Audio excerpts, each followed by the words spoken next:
ஒரு காட்டுல ஒரு கழுதையும் புலியும் இருக்கு. கழுதை புலிகிட்ட சொல்லுது, புல்லெல்லாம் சிகப்பு கலரு அப்படின்னு. அதுக்கு புலி சொல்லுது, இல்ல இல்ல பச்சை கலர் தான் அப்படின்னு. அதே மாதிரி ரெண்டுமே விவாதம் பண்ணிட்டே இருக்கு. அதுக்கப்புறமா இந்த பஞ்சாயத்து சிங்கத்துக்கிட்ட போகுது.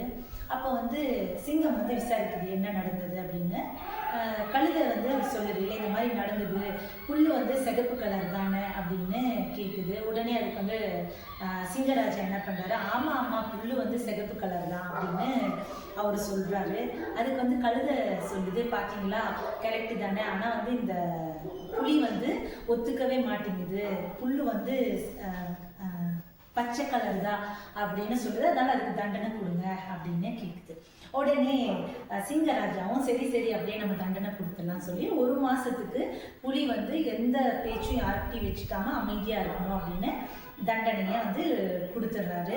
உடனே கழுதையும் அங்கேருந்து புறப்பட்டு போயிடுது. இந்த தண்டனையை ஏற்றுக்கிட்ட புலி சிங்கராஜாவை பார்த்து கேட்குது, புல்லு பச்சை கலர் தானே, ஆனால் நீங்கள் என்ன சிகப்புன்னு சொல்லுங்க அப்படின்னு.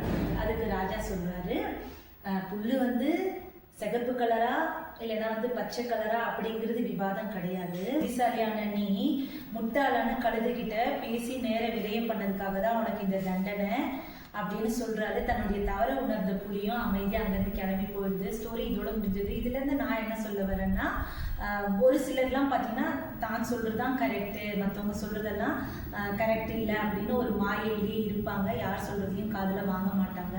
ஸோ அந்த மாதிரியான ஆட்கள்கிட்ட நம்ம அட்வைஸ் பண்ணி டைம் வேஸ்ட் பண்ணுறதுக்கு பதிலாக அமைதியாக கிளம்பி போயிடுறது நல்லது.